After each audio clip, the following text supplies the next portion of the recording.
जय जय श्याम, जय जय श्री वृंदावन धाम। जय जय श्याम, जय जय श्याम, जय जय श्री वृंदावन धाम। जय जय श्यामा, जय जय श्याम, जय जय श्री वृंदावन धाम। जय जय श्यामा, जय जय श्याम, जय जय श्री वृंदावन धाम। मेरी श्यामा, मेरो श्याम, मेरो श्री वृंदावन धाम। मेरी श्यामा, मेरो श्याम, मेरो श्री वृंदावन धाम। प्यारी श्यामा, प्यारो श्याम, प्यारो श्री वृंदावन धाम। प्यारी श्यामा, प्यारो श्याम, प्यारो श्री वृंदावन धाम। पावन श्यामा तेरो नाम, पावन श्री वृंदावन धाम। पावन श्यामा तेरो नाम, पावन श्री वृंदावन धाम। यह जोड़ी अविचल विराम, यह जोड़ी अविचल विराम। हृदय बसो मेरे आठों याम, हृदय बसो मेरे आठों याम। जय जय श्यामा, जय जय श्याम, जय जय श्री वृंदावन धाम। बोलिए वृंदावन बिहारी लाल की जय। श्री कृष्ण चैतन्य नित्यानंद महाप्रभु की जय। श्री गिरिराज महाराज की जय। श्री तुलसी महारानी की जय। वृंदावन रजरानी की जय। यमुना रस रानी की जय। यमुना रस रानी की जय। श्रृंगार वट की जय। हमारे दादाजी की जय। हमारे पिताजी की जय। इनके गुरुदेव प्रभुपाद देवकीनंदन गोस्वामी पाद की जय। मेरे गुरुदेव पूज्य श्री अपूर्वानंदन गोस्वामी पाद की जय। समस्त वैष्णव वृंद की जय। अपने अपने गुरुदेव भगवान की जय। यहाँ विराजमान शालिग्राम प्रभु की जय। श्री राधा रमन लाल की जय। सब संतन की जय। सप्त देवालय की जय। गोविंद देव की जय। गोपीनाथ की जय। मदन मोहन की जय। श्याम सुंदर की जय। राधा दामोदर की जय। राधा रमन लाल की जय। गोकुलानंद की जय। जय जय श्री राधे श्याम ताई गौर हरि बोल। अनेक समय से यह दिव्य सत्संग जो कि मानव जीवन में प्राय दुर्लभ ही है, यह मानव जीवन भजन के लिए ही मिला है, और हमें भजन का ही समय नहीं मिलता है। बाकी सब काम के लिए हमारे पास समय है और भजन के लिए ही समय नहीं है। कलयुग में नाम भी हमें दे दिया ठाकुर ने, कितना सरल साधन है। कृते यध्यायतो विष्णु द्वापरे परिचर्यायाम, कृते यध्यायतो विष्णु त्रेतायाम यजतो मखई, द्वापरे परिचर्यायाम कलौ केशव कीर्तना। कलयुग में केशव का कीर्तन करने से ही वह सारा फल मिल जाता है जो सतयुग में ध्यान से मिलता था। ध्यान करना कितना कठिन है, चित्तवृत्तियों को समायोजित करना। फिर त्रेतायाम यजतो मखई, यज्ञ करना, यज्ञ की सामग्री शुद्ध देशी घी, शुद्ध समिधा, शुद्ध पंडित, शुद्ध मंत्र। और द्वापरे परिचर्यायाम, द्वापर में जो फल सेवा से मिलता था, जय जय श्री राधे, सेवा से मिलता था, कलऊ केशव कीर्तना। कलयुग में प्रेम पूर्वक केवल हरिनाम कीर्तन करने से ही वह फल मिल जाता है। कितना सरल है, फिर भी हमारे पास उस सरल साधन के लिए समय नहीं निकल पाता है। कोई बात नहीं, हम सब लोग बहुत सौभाग्यशाली हैं जो सत्संग के लिए 1 घंटा ही सही यहाँ एकत्र हो जाते हैं और अपने जीवन का कुछ क्षण, कुछ समय सार्थक कर लेते हैं। संत कथाएं चल रही थी।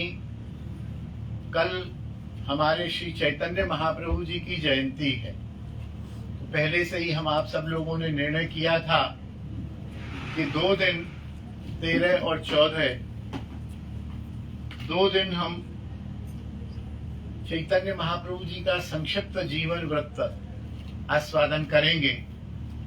आज महाप्रभु जी की गौरांग लीला का आस्वादन करेंगे।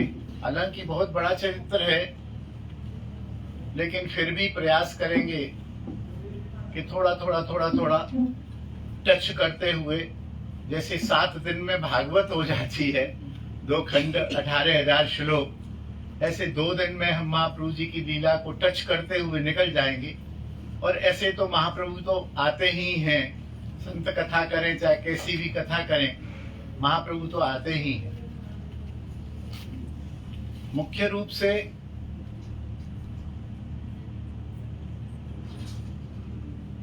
पहले सत्युग में विष्णु भगवान की पूजा होती। जय जय श्री राधे श्री राधे। आइए सत्युग में भगवान श्री विष्णु की पूजा है। त्रेता में श्री राम जी की पूजा है। द्वापर में श्री कृष्ण की पूजा है और कलयुग में श्री चैतन्य महाप्रभु की पूजा है। अच्छा, विष्णु जी को तो छोड़ दीजिए, कलयुग में चैतन्य महाप्रभु जी की पूजा है। कली के उपास्य, कली पावनावतार, प्रेम पुरुषोत्तम। भैया आ जाइए, कुर्सी ले लीजिए। जय जय श्री राधे। विष्णु तो कृष्ण का भी नाम है और विष्णु का एक अर्थ विभु भी है, वो तो सर्वत्र व्याप्त है। हमारे जो राम जी हैं, तत्व तो एक ही है। विष्णु, कृष्ण, राम, चैतन्य, नारायण, ये सब एक ही तत्व ने विविध रूप धारण करके लीलाएं की हैं। विष्णु विभू तत्व हो गए, ऐश्वर्य की उपासना हो गई, पर ब्रह्म रूप में विराजमान रहे सतयुग में। फिर राम पधारे त्रेता में, तो राम जी का जो रूप लिया, उस परम तत्व ने तो उसमें वे मर्यादा पुरुषोत्तम कहलाए, क्योंकि नर रूप में, पुरुष रूप में उन्होंने लीला की। तो कैसे पुरुष थे वो, और पुरुषों में उत्तम थे। पुरुष तो हम आप सब लोग हैं। पुरुषों में जो सर्वोत्तम थे वो राम थे उस त्रेता में, और वे मर्यादा पुरुषोत्तम थे। उन्होंने मर्यादा कहीं भंग नहीं की। उन्होंने 9 लाख गाय होते हुए भी माखन चोरी नहीं की कभी। सब मर्यादाओं का वचन रखा, तो मर्यादा का। एक पत्नी व्रत रहे, सुपर्णखा आई, दूसरे आए, भगवान ने तो 16,108 विवाह कर लिए, कृष्ण ने तो वो मर्यादा की रक्षा की उन्होंने अपनी लीला में। फिर कृष्ण आए द्वापर में, कृष्ण रूप में, वही तत्व कृष्ण रूप में आए, तो कृष्ण लीला पुरुषोत्तम कहलाए। पुरुष रूप में, पुरुषों में उत्तम। लीला, लीला कहते हैं अभिनय, होना कुछ करना कुछ। जैसे कहते हैं हम नाटक करते हैं, तो नाटक करने का मतलब लीला करना। अच्छा, लीला करने में सब कुछ माफ होता है भाई, वास्तव में तो ये कुछ है, ये तो बड़े धनवान है और भिखारी बने हुए, तो क्या है, अरे बोले नाटक कर रहे हैं ये तो बहुत सॉलिड है, ये नाटक करते हैं। तो नाटक का अर्थ है लीला। नाटक को हम शुद्ध संस्कृत में कहेंगे तो भगवान आए लीला पुरुषोत्तम द्वापर में। और द्वापर के बाद अब कलयुग आया। कलयुग में उन्हीं कृष्ण ने श्री गौरांग रूप में अवतार लिया। तो इनको कौन सा पुरुषोत्तम कहेंगे भाई? वो तो मर्यादा पुरुषोत्तम हो गए, ये लीला पुरुषोत्तम हो गए, तो इनको कौन सा पुरुषोत्तम कहेंगे? तो पुरुषोत्तम मर्यादा उनके कार्य द्वारा निश्चित हुआ। उन्होंने क्या किया, कैसा काम किया? बोले मर्यादा सहित काम किया, तो मर्यादा पुरुषोत्तम हो गए। कृष्ण ने क्या किया? बड़े बड़ी उल्टी सुलटी लीलाएं करी, बहुत बहुत गोलमाल किया, बहुत गोपियों के साथ भी किया, माँ के साथ भी किया। मुंह खोला तो ब्रह्मांड दिख गया। राम जी के मुंह में तो कभी ब्रह्मांड नहीं दिखा। क्यों जी नहीं दिखा? तो ये लीला है। तो छोरा 2-4 बरस को ब्रह्मांड दिख रहो भीतर, तो ये लीला। तो इसलिए उनका नाम हो गया लीला। तो भाई महाप्रभु का क्या नाम दिया जाए? महाप्रभु का भी तो कुछ लीला की होगी। बोले महाप्रभु ने सब जीवों को पात्र अपात्र का विचार किए हुए पंचम पुरुषार्थ, परम पुरुषार्थ प्रेम का दान किया। इसलिए ये हुए, क्या हुए? प्रेम पुरुषोत्तम। ठीक है ना? ये हुए प्रेम पुरुषोत्तम, क्योंकि इनकी लीला में समस्त प्रेम ही प्रेम, प्रेम ही प्रेम, प्रेम ही प्रेम का वितरण, प्रेम का आस्वादन और प्रेम ही प्रेम किया। तो ये रहे प्रेम पुरुषोत्तम। अच्छा, प्रेम की भी जो दशाएं हैं, रस शास्त्र की तरफ से कह रहा हूं। प्रेम एक तो होता है स्वकीया भाव से, स्वकीया अर्थात पत्नी भाव से, पत्नी से प्रेम होता है सर्वाधिक। अब आजकल की बात तो थोड़ी अलग हो गई है, तो लेकिन फिर भी प्रेम की जहां रस में आती है, बोले पति पत्नी का प्रेम जो है बहुत बढ़िया होता है। बोले साहब ये नहीं चलेगा, थोड़ा और ऊंचा बताओ, थोड़ा ऊंचा बताओ। तो बोले फिर प्रेमी प्रेमिका का प्रेम सर्वोपरि होता है।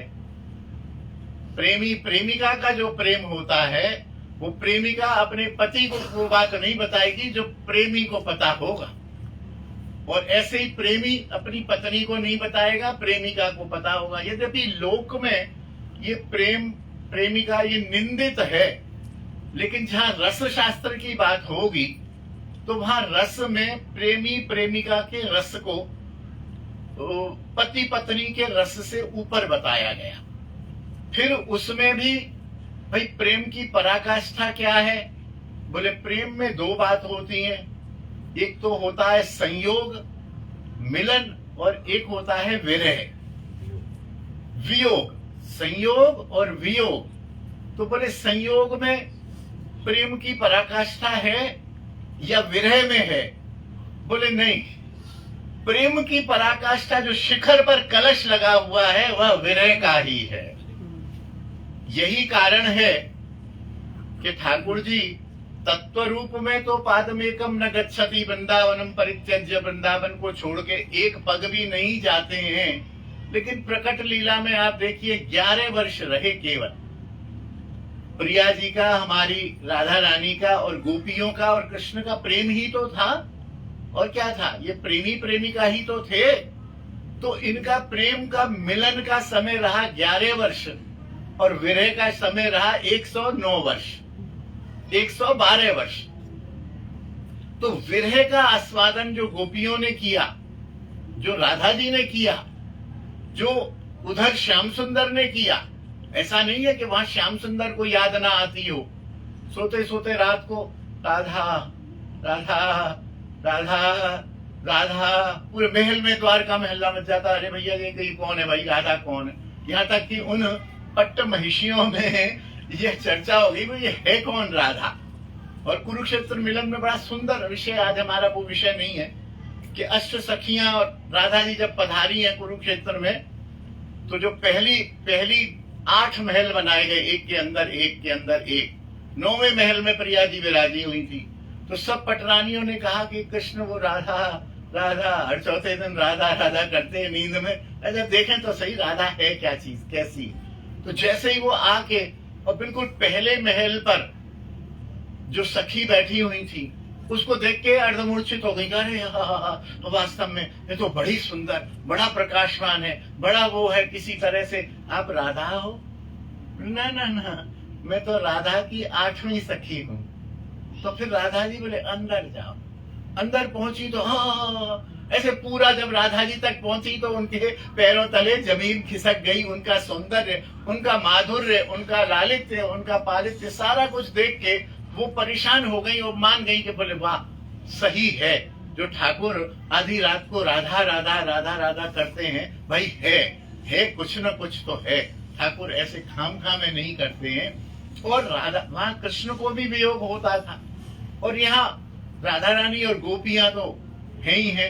तो प्रेम सर्वोपरि है। प्रेम यहाँ भी कहा गया, धर्म अर्थ काम मोक्ष, उसके बाद पंचम पुरुषार्थ। हमें देखिए, बार बार मैं कहता हूँ, प्रेम ही तो प्राप्त करना है।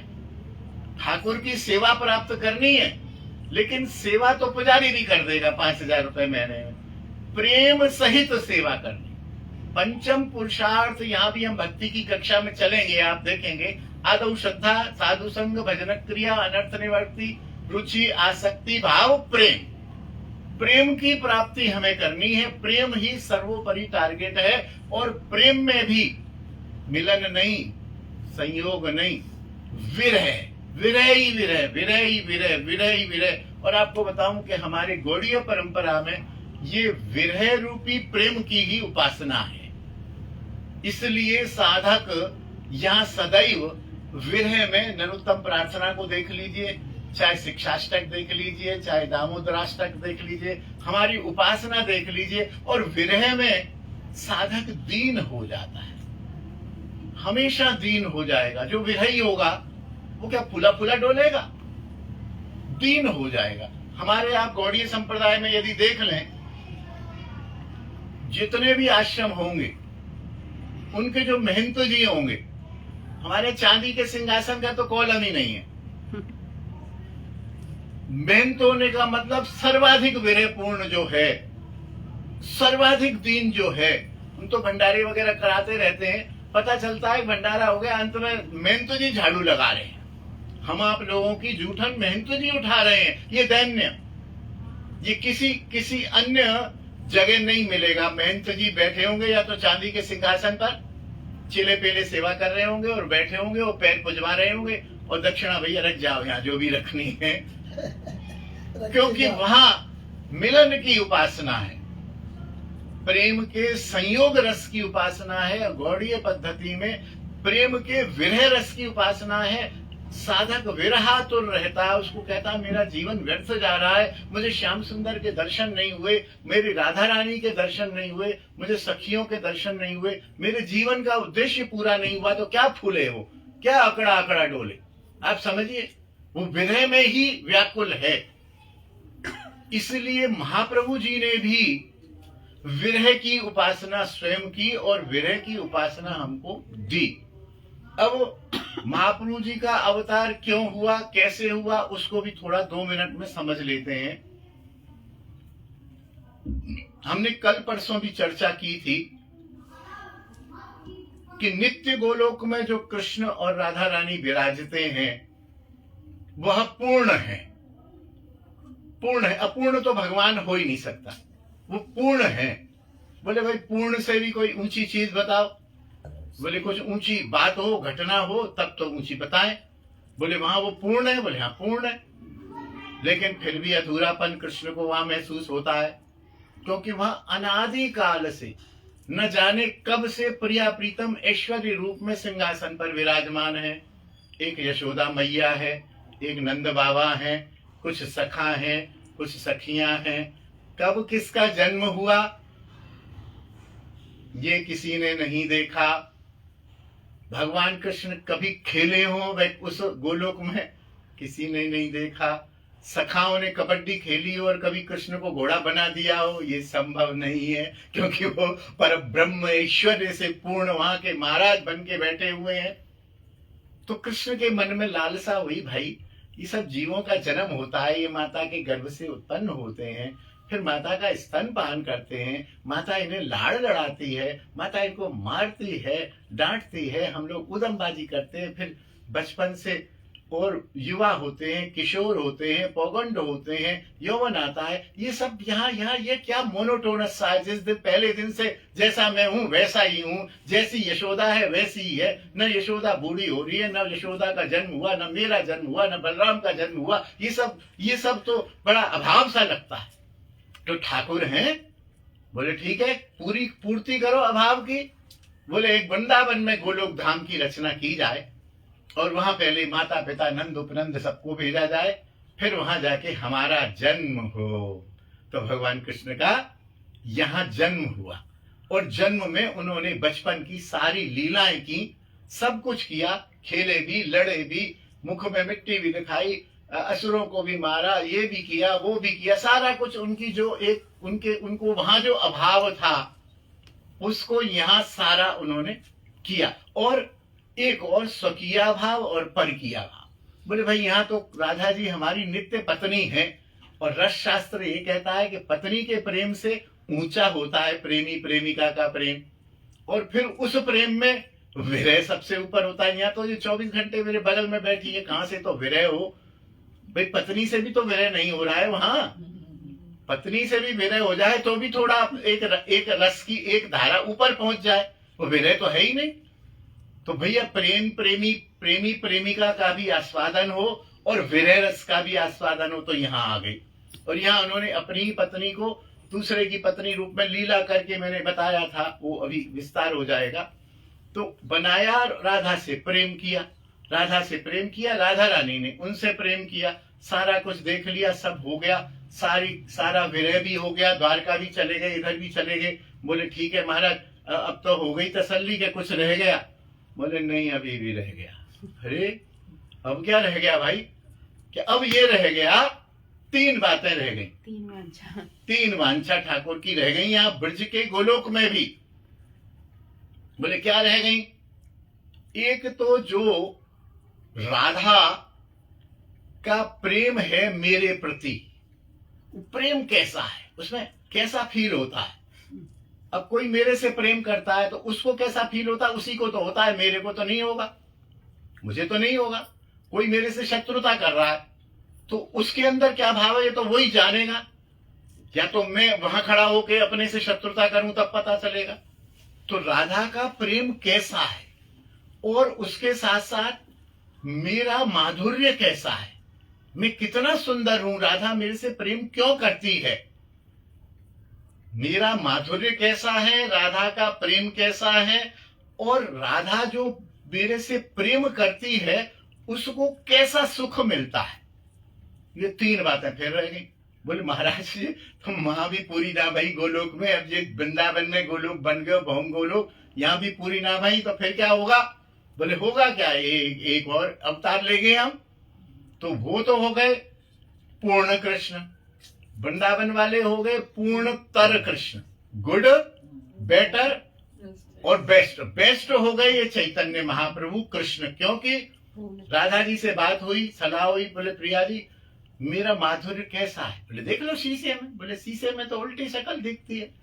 तो बोले फिर कैसे? बोले तुम राधा बनो तब तुम्हें पता चलेगा। बोले मैं राधा तो फिर भी बन जाऊंगा, कृष्ण कौन बनेगा?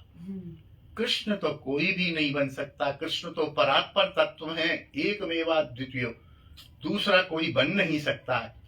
तो बोले ऐसा करो, तुम अंदर ही अंदर कृष्ण बने रहो, बाहर से तुम मेरा भाव ले लो और मेरा प्रेम ले लो, और ज्यादा बात है तो आप कारे में गोरी तो मेरा रंग ले लो, तो गौरांग भगवान हो गए, अंतर कृष्ण बहिर गौर। ये महाप्रभु जी का सिद्धांत हो गया कि वो है तो कृष्ण ही, स्वयं कृष्ण है महाप्रभु जी, लेकिन बाहर उन्होंने राधा का भाव कांति सब लेके, अब वो शुरू में तो उन्होंने सब लीलाएं की छोटे छोटे सब, जो बाद के जो उनके गंभीरा के 12 वर्ष हैं, 6 वर्ष हैं, उसमें उन्होंने उस राधा प्रेम का ही आस्वादन किया और विरह का। अंत्यलीला मुझ जैसा आदमी तो सुन नहीं सकता है कि वो उस कमरे में हे राधा राधा कह के अपने नाक रगड़ते थे, खूनो खून हो जाते थे, हे राधा हे राधा हे राधा, हे कृष्ण हे राधा नहीं हे कृष्ण। राधा तो स्वयं थे, कृष्ण थे, राधा भाव था। तो हे कृष्ण हे कृष्ण हे कृष्ण नाक रगड़ते थे, कभी समुद्र में कूद जाते थे, कभी कहीं भाग जाते थे, कहीं भाग जाते थे। पूरे कृष्ण विरह में कृष्ण ने ही राधा बनके अपने विरह का आस्वादन किया और उस सर्वोच्च अवस्था को प्राप्त कर लिया। फिर पूछा महाराज अब कछु बचो का? बोले नहीं अब नहीं है, अब कोई कामना रह गई? बोले नहीं अब नहीं रह गई। तो बोले अब जाएंगे तुम बने पूर्णतम कृष्ण। तो ये चैतन्य महाप्रभु जो है यह पूर्णतम कृष्ण है। यह सिद्धांत हमें समझे रहना चाहिए। इससे बहुत लोग परिचित नहीं है, महाप्रभु को एक संत रूप में ही मान लेते हैं, क्योंकि उनको वास्तव में परिचय नहीं है, तो उनका भी कोई दोष नहीं है। और फिर वैसे भी देखिए समुद्र है, ये अथाह है। कहीं बंबई जाते हैं कुछ लोग तो दूर से ही जूता पहन के समुद्र दे, हाँ समुद्र 2-4 फोटो खिंचाई आ गए। कुछ लोग जूता उतार के पैर भिगो लेते हैं, है ना, यहाँ तक। कुछ लोग पैंट उतार के अपने कच्चा सा पहन के एक वो क्या बोलते हैं, बरमूडा क्या बोलते हैं, वो पहन के यहाँ तक टांगे भिगो लेते हैं, है ना। और कुछ लोग वो नहलाने वाले जो होते हैं सब उतार के एक अपना अंडरगारमेंट पहन के और समुद्र के बीच में जाके नहा के आ जाते हैं। और कुछ लोग और ऐसे होते हैं कि भाई नहाने से क्या होगा, कुछ यहाँ का रत्न मिलना चाहिए हमको। बोले प्रभु आप नहीं जा पाओगे, आप यहीं खड़े रहो, मैं अंदर से जाके एक शंख उठा के लाता हूँ। तो कुछ लोग शंख लेके आते। तो दोष किसी का भी नहीं है, जो जितना प्रयास करता है वह उतना। जिन खोजा तिन पाइया गहरे पानी पैन, मैं बपुरा डूबन मारा रहा किनारे बैठ। तो जो किनारे पर बैठे हैं वो संत समझते हैं, इसमें भी कोई हानि नहीं है, समझ तो रहे हैं, कुछ महत्व तो दे ही रहे हैं। तो इसलिए जो जितना अंदर घुसेगा उतना उसका रियल परिचय मिल जाएगा। महाप्रभु का जन्म नदिया नगर में हुआ, जिसको नवद्वीप भी कहते हैं, और एक नीम के वृक्ष के नीचे एक दाई ने इनको प्रकट किया था। वो प्रकट लीला है, भगवान प्रकट होते हैं, वास्तव में गर्भ से जन्म नहीं लेते हैं। लोगों को ऐसा लगता है कि ये शची माता के गर्भ से उत्पन्न हुए, लेकिन वो लक्षण वक्षण सब शची माता का गर्भ सब वैसा ही रहता है, लेकिन योग माया सारा काम करती है। तो नीम के वृक्ष के नीचे इनका जन्म हुआ था और इनके पिताजी का नाम था जगन्नाथ मिश्र। जगन्नाथ मिश्र, इनको मिश्र पुरंदर कहते थे। माता का नाम था शची, और नीम के पेड़ के नीचे उत्पन्न होने से इनको निमाई बोलते थे।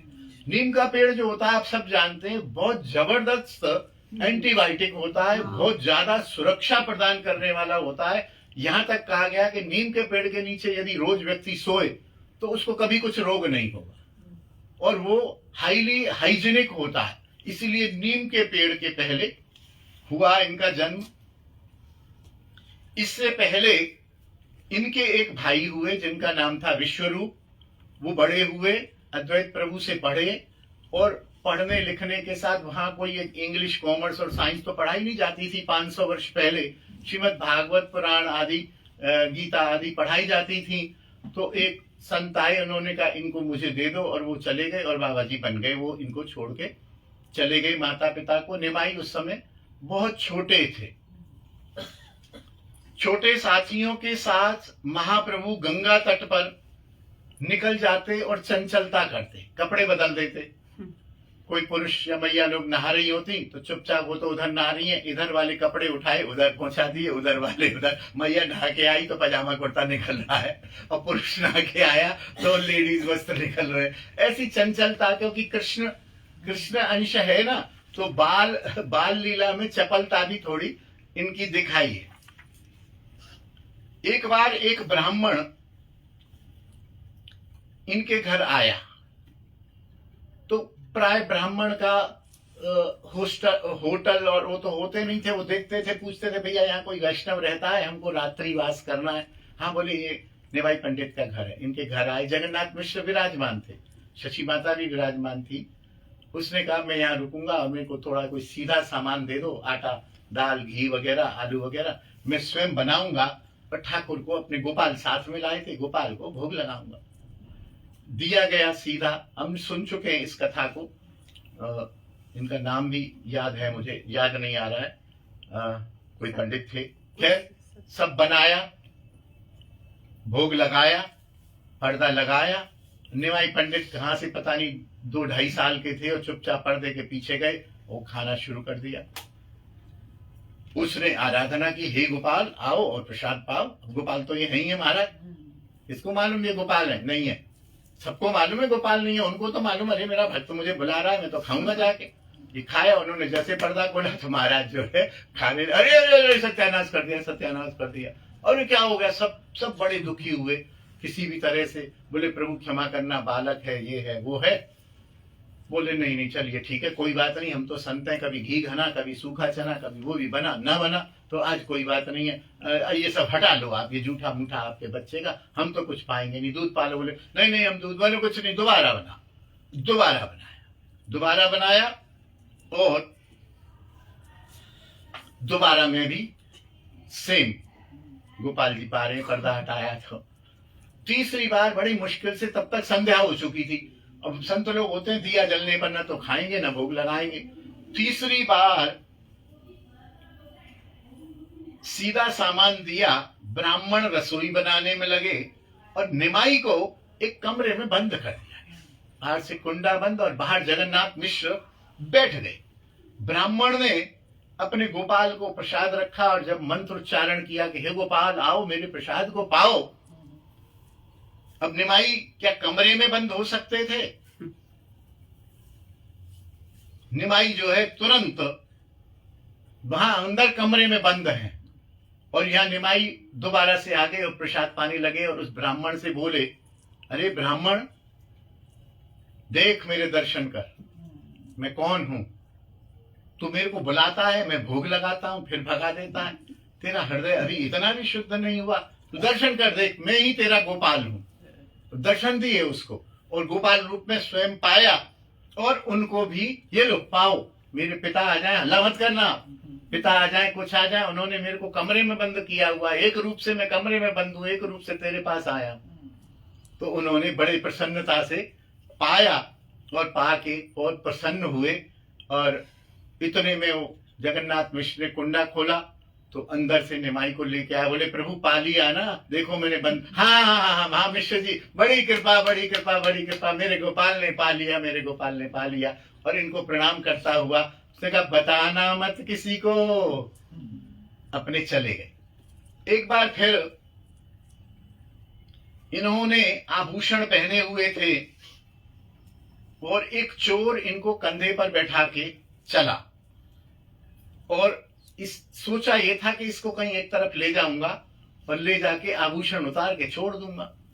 वो चोर इधर जाए घूम फिर के पता चले वो जगन्नाथ मिश्र के घर के सामने ही है, इनके घर के सामने ही आ जाए। बार बार ये हो गया, और अंतिम बार ऐसा हुआ कि उसकी दृष्टि चली गई, वो अंधा हो गया। प्रभु की महिमा भी वह जान गया, यहां पर बैठा के ठाकुर को ले जाएगा और 3 चक्कर लगाएगा, तो प्रभु भी तो दयालु हैं, उस पर कृपा कर दी, उसने चोर का पेशा छोड़ दिया। इनको पढ़ने में बड़ी जल्दी जल्दी शॉर्ट में सुना रहा हूं, बहुत बड़ी बड़ी कथाएं हैं क्योंकि समय का भी ध्यान रखना है। इनको पढ़ने के लिए भेजा, गंगादास जी की पाठशाला थी। इनकी बुद्धि देख के सब चकित हो गए, माता के पास, पिता के पास, अरे ये तो तुम्हारा पुत्र तो बड़ा ही तीव्र है, बड़ा तीव्र बुद्धिमान है। माता पिता चिंतित हो गए, विशेषकर माता।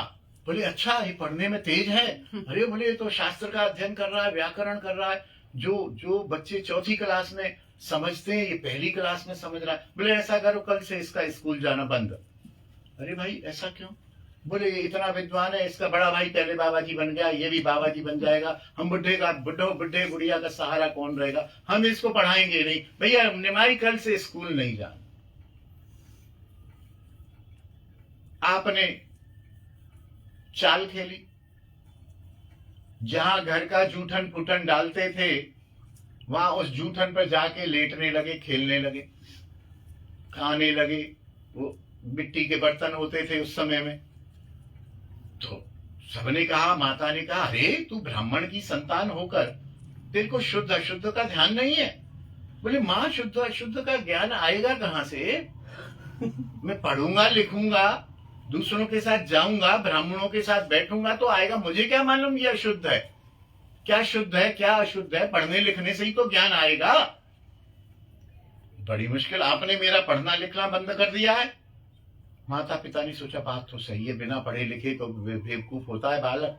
ये देखो आज ये हरकत कर रहा है, कल कुछ कर लेगा, परसों कुछ कर लेगा। दोबारा से इनको भेज दिया। ये जब जाते तो बोल हरि हरि हरि बोल, हरि बोल हरि बोल हरि बोल हरि बोल हरि बोल कहते हुए, और 1-2 अपने, क्योंकि ठाकुर अकेला तो रहता नहीं है, 1-2 अपने इनके मित्र सखा हरि बोल। पता चलता जब ये घर से पाठशाला जा रहे हैं तो बहुत सारी स्त्रियां, युवतियां, वैष्णव लोग सब इनके हरे महाप्रभु गौरांग जा रहे हैं, गौरांग। इनका नाम बचपन में गौरांग रहा, महाप्रभु बाद में हुआ संन्यास के बाद। जब ये 10 वर्ष के थे तो इनके पिताजी का परलोक गमन हो गया, और कुछ समय ये थोड़े उद्दंड भी रहे। उदमबाजी जैसे होती है, पिता है नहीं, माँ बुढ़िया है, भय रहा नहीं, तो ऐसे उद्दंड करते। सब्जी वाले से वो श्रीधर खोला बेचा था, उससे सब्जी उठा लाते, चोरी करके उठा लाते, या वो कहता इसके 2 आने पैसे दो। बोले 2 आने तो कल मैं तेरे को दे ही गया था, 4 आने दे गया था कि नहीं, 2 आने की ले गया था, 2 आने तेरे ऊपर बाकी है। अरे बोले तू मिश्र जी का लड़का होके ऐसी बात करता है, तू तेरे को चाहिए तो ले जा, बेईमानी मत करे, तू बिना पैसे दे जा, तू तो ब्राह्मण है। बोले नहीं ब्राह्मण की क्या बात है, तू बेईमान है, ऐसे करते। इनके घर पे शिकायत आती। खैर फिर ये थोड़े संभल गए और इन्होंने अपना अध्ययन कंप्लीट करके निमाई पंडित बन गए, महाविद्वान हो गए। और फिर उस समय भी क्या होता कि कोई भी ऐसे विद्वान सा तिलक वाला कोई ऐसे लगता कि पंडित ब्राह्मण है, पंडित जी सुनो, हमसे शास्त्रार्थ करो। अरे तू छोटा सा 10, 12, 15 साल का बालक, तू क्या करेगा? नहीं हम आपसे शास्त्रार्थ करेंगे, या आप हमें हराओ, नहीं हम आपको हराएंगे। ऐसे कई विद्वानों को ये छोटे से बालक ने हरा दिया। तो लोग अरे बोले छोटा सा बालक है, इसने हरा दिया हमको, भगवत शक्ति संपन्न थे। फिर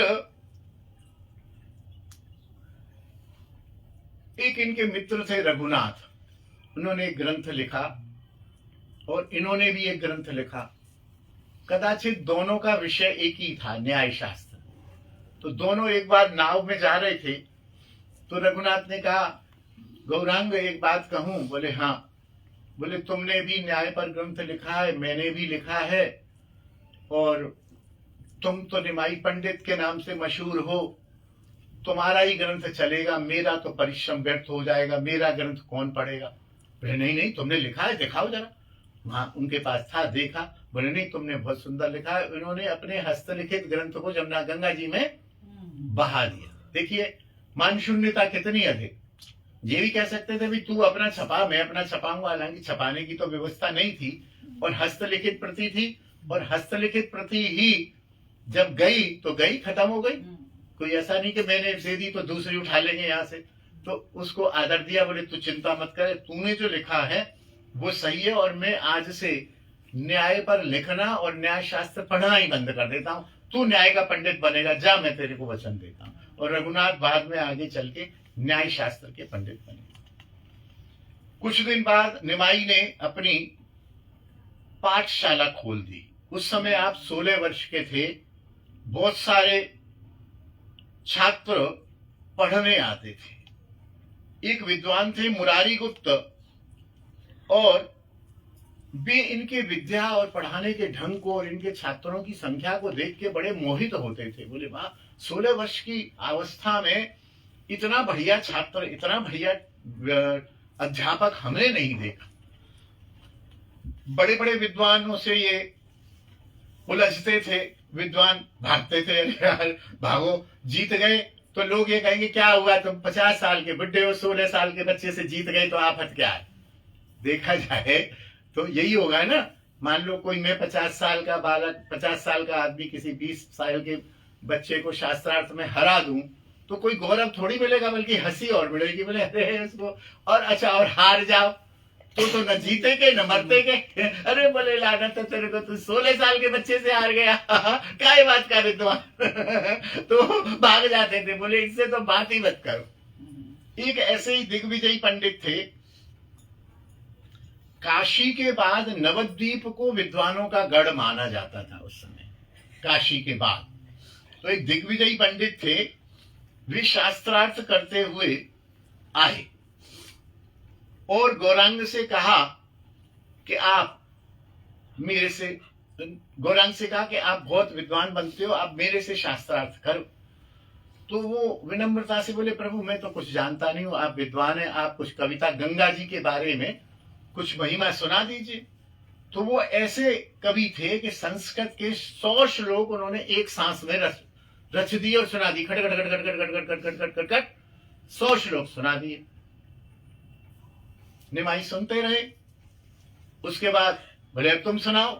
बोले देखो मैं तो कुछ जानता नहीं हूं, आप कहो तो आपने जो ये श्लोकों की रचना की है उनमें कुछ क्या क्या गुण है, क्या क्या दोष है, ये बता। क्या दोष? हमारी रचना में दोष? अरे महाराज गुण बता देता हूं, दोष भी बता देता हूं, सिद्धांत के अनुसार बताऊंगा। तो उनका बता। उनको ये था मैंने 10 मिनट में 100 श्लोक पढ़ दिए, इसको कौन सा श्लोक याद होगा और गुण दोष याद होगा। इन्होंने फटाक से 2 श्लोक उठाए और बोलने लगे तूने श्लोक याद कैसे कर लिया? बोले सब आप जैसे विद्वानों की कृपा है, मैंने तो आपके पूरे 100 श्लोक आपके पूरे 100 श्लोक मुझे याद हैं। रे मुझको उन्होंने सोचा कि मुझको भी याद नहीं है, मैं तो रचना करके निकल गया। बोले चलिए मैं एक श्लोक उठाता हूं, और वो श्लोक उठा के उसमें उनके 2-4 गुण दोष निकाल दिए, और सैद्धांतिक रूप में। ऐसा नहीं कि खाली पीली बात, देखो ये सिद्धांत होता है, ये ऐसा होता है, गंगा या महिमा, ये ऐसा कुछ है, मेरे को ध्यान में है, बहुत लंबा प्रसंग है। तो उन्होंने कहा ये तो बात ठीक है, आपकी बात तो ठीक है, और ठीक है निमाई, आज मैं अभी हार नहीं मान रहा हूं, मैं कल तुमसे फिर शास्त्रार्थ करूंगा। उनको सरस्वती देवी सिद्ध थी। रात में वो अपने घर गए और सरस्वती देवी की उपासना की। माँ ये तुमने क्या किया? मैं पूरे विश्व को जीतता हुआ आ रहा हूं, बड़े बड़े विद्वानों को जीता है, ये 16-18 वर्ष का बालक, इसने मुझको हरा दिया। सरस्वती प्रकट हुई। बोले दिग्विजयी तूने विद्वानों को हराया है, ये विद्वान नहीं है। बोले कौन है? बोले ये मेरे स्वामी साक्षात ब्रजेंद्र नंदन भगवान कृष्ण के अवतार हैं, ये गौरांग महाप्रभु हैं, ये मेरे भी स्वामी हैं, इसलिए मैं तेरी स्वामिनी, तो ये तेरी स्वामिनी के स्वामी हैं। तुम जाओ उनको प्रणाम करो, तुम प्रणाम करो और उनसे क्षमा मांगो। तुमको भगवान कृष्ण के दर्शन हो गए, समझ लो तुम्हारी विद्या का फल सफल हो गया। और आज से विद्या ददाति विनयम, विद्या विनय देती है, विद्या दिग्विजय करने के लिए नहीं है। विद्या अभिमान पोषण के लिए नहीं है, विद्या प्रसिद्धि के लिए नहीं है, विद्या डिग्री लेने के लिए नहीं है, विद्या आत्म कल्याण के लिए है। और विद्या जितना अधिक कोई विद्यावान होगा वो उतना ही विनम्र होगा, तब तो उसकी विद्या सफल है। यदि विद्या से अहंकार आ रहा है तो उसकी विद्या सफल नहीं है। ऐसा कह के सरस्वती देवी ने जब इनको साक्षात प्रकट होकर कहा तो दूसरे दिन क्षमा मांगी, सब मांगी। महाप्रभु ने भी उन पर कृपा करी और वो तब से दिग्विजयी छोड़कर अपना करने लगे। इसके बाद वल्लभाचार्य जी एक थे, उनकी इकलौती कन्या थी लक्ष्मी प्रिया। लक्ष्मी प्रिया से विवाह करने के लिए वल्लभाचार्य जी, ये वो वाले वल्लभाचार्य नहीं है वल्लभ संप्रदाय वाले, दूसरे हैं, तो उन्होंने कहा और लक्ष्मी प्रिया के साथ इनका विवाह हो गया। ये 18 वर्ष के थे उस समय। अद्वैताचार्य भी हुए हैं जो सदाशिव और महाविष्णु नारायण का मिलित अवतार हैं। उन्होंने ही इनको उस समय की जो परिस्थिति थी, काली पूजा होती थी, बलि देते थे, बकरा काटा जाता था, इन्होंने ही शालिग्राम पर तुलसी चढ़ा चढ़ा के आवाहन किया और महाप्रभु का उस समय अवतार हुआ। उसके बाद इनका ईश्वरपुरी जी जो इनके गुरु हुए बाद में, उनसे मिलन हुआ और नवद्वीप में भी रहे। एक दिन गौरांग जब रास्ते में जा रहे थे तो ईश्वरपुरी को देखा और वैष्णव सन्यासी जानकर प्रणाम किया। ईश्वरपुरी भी पहुंचे हुए संत थे, वो पहचान गए नहीं तो साक्षात कृष्ण हैं, यहाँ निमाई के रूप में विचरण कर रहे हैं। और वो उधर चले गए, इधर चले गए। ईश्वरपुरी जी को चैन नहीं आया, रात भर सो नहीं पाए। ईश्वरपुरी जी दूसरे दिन इनके घर में भिक्षा करने आए, भिक्षा की और दोनों ने सत्संग किया। सत्संग किया, देखो ईश्वरपुरी बोले मैंने एक कृष्ण चरित नामक ग्रंथ लिखा है, तुम इसको शुद्ध कर दो। महाप्रभु बोले नहीं नहीं नहीं, जो भक्तों की वाणियों में अशुद्धियां देखता है वह स्वयं अशुद्ध है। प्रभु आप मेरे गुरुतुल्य हैं, इसमें कोई भूल है ही नहीं। तो ईश्वरपुरी इनकी दीनता से भी, इतने विद्वान पंडित, इतने सुंदर, और इनके दैन्य से भी प्रसन्न हुए। ईश्वरपुरी से मिलने के बाद इनमें भगवान नाम, भगवत भक्ति, भगवत शक्ति हो गई। ये बहुत गंभीर हो गए। इनको हुंकार करते, कभी गुर्जन करते, कभी शरीर कांपने लगता, कभी बाजार में निकलते, सब सत्कार करते। ये सबको अपनी कृपा दृष्टि से प्रेम प्रदान कर देते। तभी ये हुए प्रेमावतार। वो हुए मर्यादा पुरुषोत्तम, वो हुए लीला पुरुषोत्तम, और ये हुए प्रेम पुरुषोत्तम।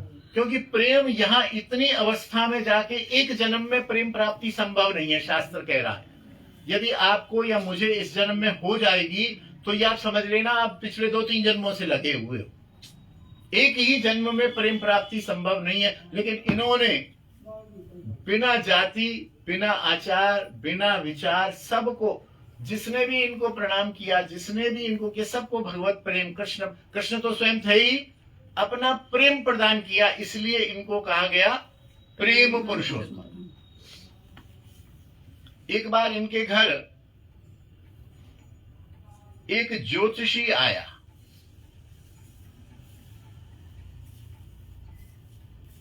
ज्योतिषी को इन्होंने प्रणाम किया। गौरांग बोले अच्छा ज्योतिषी जी, आप पक्के ज्योतिष हो, जानते हो? बोले हाँ मैं जानता हूं। बोले ठीक है बताओ, मैं पिछले जन्म में कौन था? ज्योतिषी जी हिसाब लगाने लगे और अपने मंत्र का जाप करने लगे। पहले तो शंख चक्रधारी चतुर्भुज भगवान वासुदेव के कंस कारागृह में दर्शन किए उसने। बोले ये क्या हो रहा है? फिर छीटा वीटा दे के फिर बैठा, बोले ऐसे किया, अरे ये क्या हुआ? फिर वो यशोदानंदन के रूप में माखन चुराते हुए दर्शन हुए। अरे बोले ये ठाकुर जी के दर्शन क्यों हो रहे हैं? इसका पूर्व जन्म क्यों नहीं आ रहा मेरे सामने? लेकिन वास्तव में तो पूर्व जन्म ही आ रहा था, पूर्व जन्म आता है। फिर उसने शुद्धि पवित्रो पवित्रो वा सर्वावस्थांगतो पिवाय स्मृत पुंडरीकाक्ष भाई अभ्यंतर शुचि मंत्र मंत्र डाल डूल के फिर पानी करके फिर ओम ऐसे किया। तो फिर देखा कि गोपियों के साथ रासलीला करते हुए दिखाई दे रहे हैं।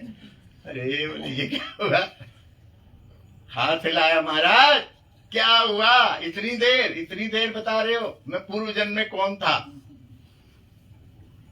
फिर बोला अरे रुको यार रुको, मेरे को भगवत दर्शन हो रहे हैं भाई, रुको जरा ही। बोले अच्छा कर लो और 2-4 मिनट। फिर वे ध्यान में जुड़ा, फिर देखा कि श्री राम जी खड़े हैं धनुष लेके, अरे फिर नृसिंह खड़े हैं, फिर वराह वामन खड़े हैं, सबको देखा। बार बार पूछा, बोले भाई गौरांग देखो आज कुछ है ना मेरी बाधा आ रही है भजन में, आज मुझे पता नहीं चल रहा, मैं कल फल बताऊंगा, मैं जा रहा हूँ।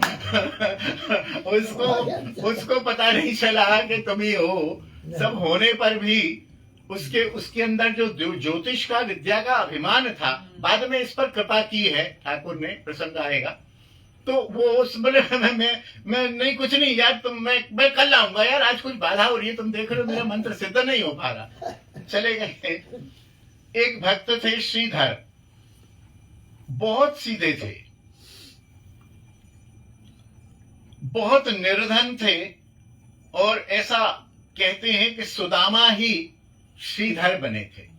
और श्रीधर खोला बेचा, केले के जो खोल है, केले के जो एक डंडा सा होता है ना, लट्ठा सा, ऊपर तो वृक्ष होते हैं, तो उसको काटा जाए तो उसमें परत होती है, जैसे प्याज में होती है ना, काट दो एक परत निकल आएगी, फिर काट दो एक छोटी परत निकल आएगी, फिर काट दो तो उसको केले का खोल बोलते हैं। और बंगाल में प्राय केले के खोल की सब्जी खाई जाती है, उसको अमनिया करके सब्जी बनाते हैं, ठाकुर को भोग लगती है। तो खोला बेचे थे। श्रीधर तुम रात दिन हरि हरि पुकारते हो, लक्ष्मीपति की सेवा करते हो, फिर भी तुम दुखी हो। तुम्हारे शरीर पर कपड़ा भी पूरा नहीं है, तुम्हारे पास पैसा भी पूरा नहीं है, शाम तक मुश्किल से तुम उतनी सब्जी बेच पाते हो जितने पैसे तुमको चाहिए होते हैं। तो बोले देखो विश्वंभर, मैं भूखा तो कभी सोता नहीं, तन ढकने को कपड़ा तो है ही है, और मुझे क्या दुख है? अरे बोले इससे क्या होता है, देखो तुम चंडी पूजन करने वाले कितना सुख भोग रहे हैं, तुम चंडी पूजन किया करो, या हरि हरि करने से क्या होता है? उसकी निष्ठा को चेक कर रहे थे। अरे नहीं पंडित, निमाई पंडित, सबको जाना है, सब भोग रहे हैं, हमें क्या, हम एक दिन भी भूखे नहीं सोए हैं। तो अरे तू तो भूखा नहीं सोया, मुझे भूख लग रही है, ला मुझको दे, कुछ खाने को दे। तो उसने कहा ये लो लौकी ले जाओ। श्रीधर ने लौकी दे दी। बोले इसके पैसे दो। बोले पैसे तो वही मैंने सुना है ना कि कल जमा है 2 आने तेरे पास। बोले जमा मामा तो कुछ नहीं है, तू ले जा, ठाकुर को भोग लगा, तू ब्राह्मण है, कोई बात नहीं, तू ले जा। तो इस प्रकार वो महाप्रभु किसी दिन नहीं भी पहुंचते तो श्रीधर खोला बेचा, अपनी तरफ से कभी लौकी, कभी केले का खोल, कभी अरबी, कभी आलू, और शची माता के घर बोले ये निमाई पंडित को खिला देना, निमाई पंडित को खिला देना। फिर ये बंगाल देश पधारे, वहां हरिनाम का उपदेश दिया और जीवों को भगवत भजन में पधारा। श्रीहट्ट में भी गए। ये मिश्र जी जो थे श्रीहट्ट से नवद्वीप में आए हुए थे, तो वहां तपन मिश्र से मिलन हुआ, जो साधन तत्व जानने के लिए आपकी चरण शरण में आया। आपने उसे साधन शिरोमणि हरिनाम का उपदेश दिया और काशी में जाकर निवास करने की आज्ञा दी। तपन मिश्र अपने रघुनाथ भट्ट जी के पिताजी, उनके एक पुत्र हुए जो 6 गोस्वामियों में अन्यतम है। इस बीच ये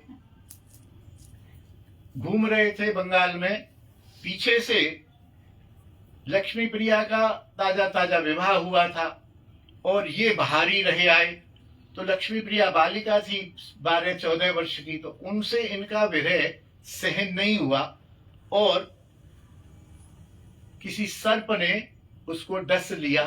और कहते हैं कि महाप्रभु के विरह रूपी सर्प ने उसको डस लिया और उसने शरीर छोड़ दिया, क्योंकि वो लक्ष्मी थी, एक लक्ष्मी थी और एक सत्यभामा थी। लक्ष्मी वैकुंठ की अधिष्ठात्री है, वो सुख सुविधा से रहती है, सुख सुविधा नहीं मिलेगी तो अपने लोग को चली जाती है।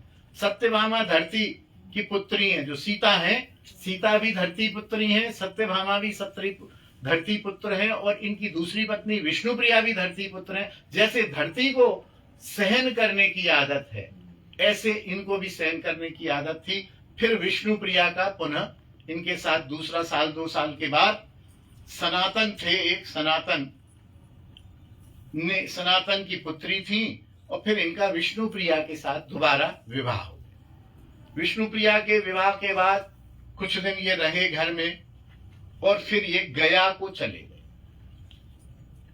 गया में गए तो अपने पिताजी का श्राद्ध किया पिंडदान से। और यहां यह भी कहता चलूं कि बहुत ये भ्रम है, लोग ये समझते हैं जैसे एकादशी के बारे में समझते हैं कि उद्यापन कर दिया तो अब एकादशी करने की जरूरत नहीं है। ये गलत है। उद्यापन भले ही कर दो, एकादशी व्रत 80 वर्ष तक की आयु में और जब तक शरीर में सामर्थ्य रहे एकादशी व्रत करना ही चाहिए। ऐसे ही आप गया में जाके पिंडदान करे आओ, फिर भी प्रतिवर्ष अपने पितरों का श्राद्ध अवश्य करना चाहिए। ऐसा नहीं अब तो हम गया में पिंडदान करे आए, अब हमें श्राद्ध करने की जरूरत नहीं है। न, श्राद्ध करना नित्य है, एकादशी भी नित्य है, गया में पिंडदान नैमित्तिक है और उद्यापन भी नैमित्तिक है। नैमित्तिक माने कभी किसी कारणवश कर रहे हैं, नित्य काम नित्य करना है। तो ये वहां गए, माता से आज्ञा मांगी, कुछ शिष्य भी आपके साथ गए। आपने वहां ऐसा स्वांग रचा कि आपको खूब बुखार चढ़ाया। अनेक उपचार हुए, डॉक्टर वैद्य हकीम आए, कुछ नहीं हुआ। बोले आप ही बताओ निमाई पंडित आपको कैसे? बोले यहाँ जो ये ब्राह्मण लोग हैं इनका चरण प्रक्षालन करके मुझे दे दो तो मेरे को बुखार उतर जाएगा। अब बात ये थी कि सीधा सीधा ही कह देते शिष्यों से, तो शिष्य तो जानते थे कि ये परम ईश्वर हैं, तो इनको ब्राह्मणों का जल कैसे दे दें। तो इन्होंने नाटक किया जिससे शिष्यों ने कहा भी दो इनको जो भी देना है, ब्राह्मणों का जल दिया और इनका बुखार उतर गया और ब्राह्मणों के चरण जल की महिमा का इन्होंने उद्घाटन किया। वहां से वहां चरण है, विष्णु जी के चरण हैं। पुजारी जी से चरण कमलों की महिमा सुनकर आप प्रेमाविष्ट हो उठे, नेत्रों से प्रेम के आंसू बहने लगे, अंग थरथर कांपने लगे। यहां से ही गौरांग ने कृष्ण प्रेम भक्ति का प्रकाश करना प्रारंभ किया कि प्रेम भक्ति के क्या क्या लक्षण होते हैं। इसी अवस्था में वहां पर वही ईश्वरपुरी जो पहले मिल चुके थे वे दोबारा से वहां गया में वहीं आ गए और बोले निमाई पंडित, अरे गुरुदेव आप कैसे?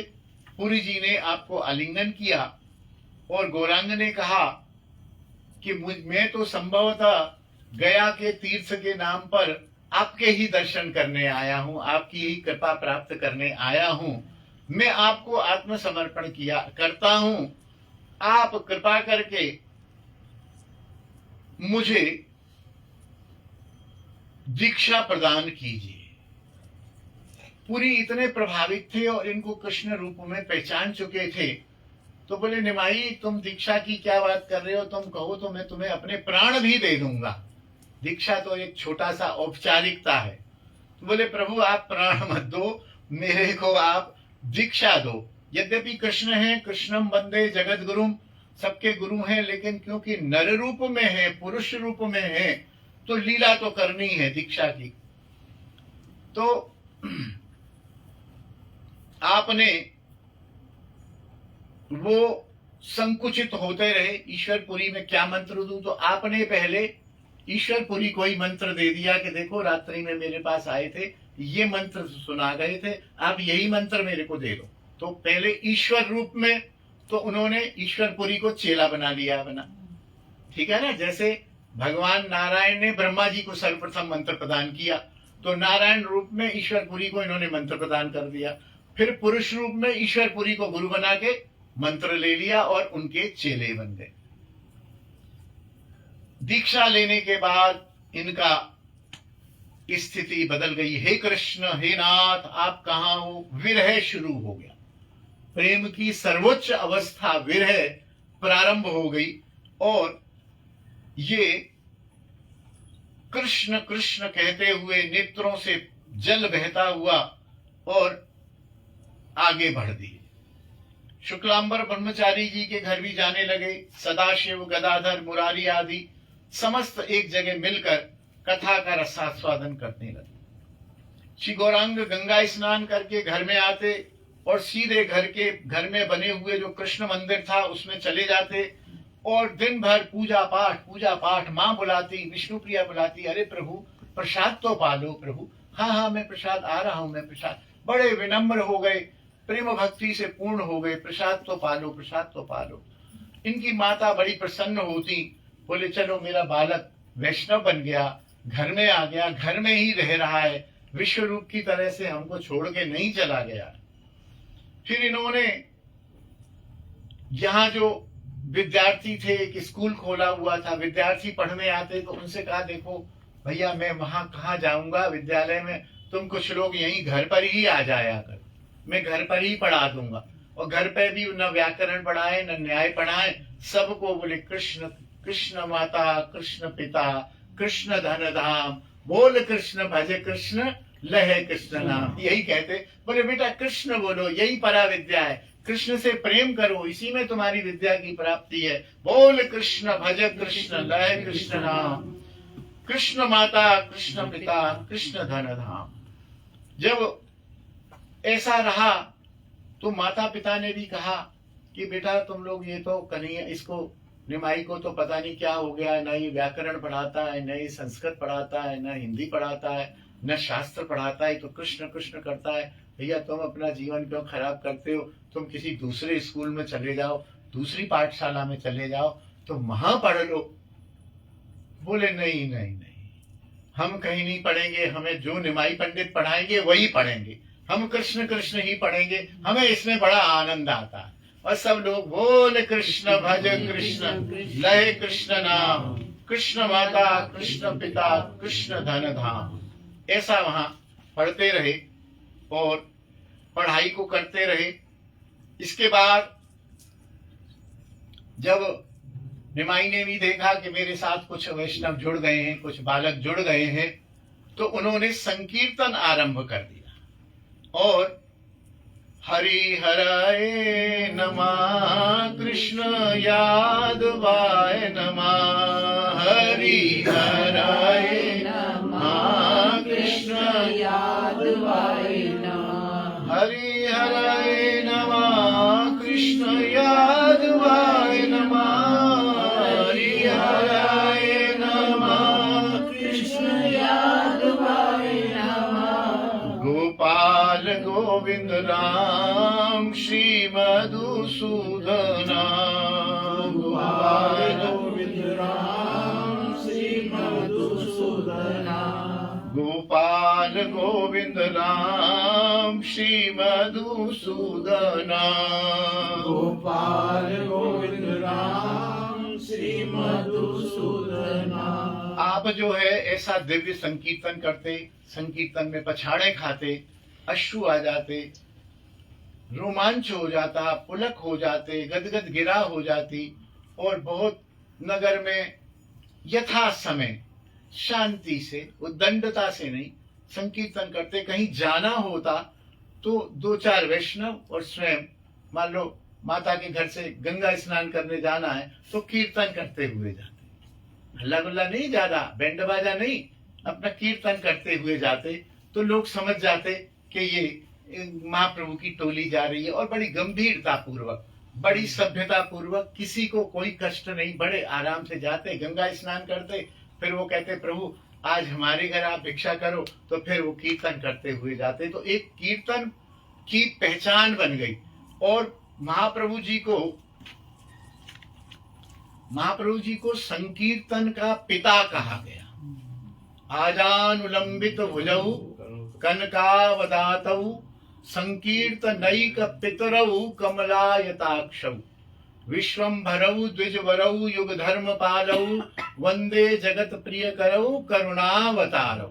ये महाप्रभु और नित्यानंद प्रभु का श्लोक है कि इन दोनों को संकीर्तन का पिता कहा गया।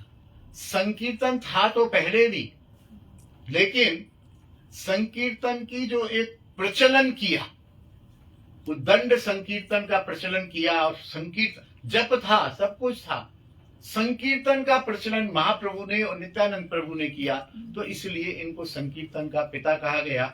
आज समय हो गया है और हमने ज्यादातर चरित्र कवर कर लिया है। मुझे लग रहा था कि 2 दिन में होगा नहीं, लेकिन महाप्रभु की इच्छा, जैसा जितना कहलवा दें तो कल फिर हो जाएगा। थोड़ी थोड़ी लीलाएं हैं, कल हो जाएगा, समय बचेगा तो और कुछ सिद्धांत और कोई बात कहेंगे। बोलिए कृष्ण चैतन्य नित्यानंद महाप्रभु की जय, गौरांग महाप्रभु की जय। वहां इनके नवद्वीप में कुछ साधनहीन, दीन, गरीब भी वैष्णव थे, लेकिन ये क्योंकि भगवत तत्व था और भगवत तत्व के साथ योग माया रहती है, तो इनका कोई भी वैष्णव कभी भूखा नहीं सोया। तो इनका एक नाम सभी ने मिलकर विश्वंभर भी रख दिया। जो विश्व का भरण पोषण करने वाला है वो विश्वंभर।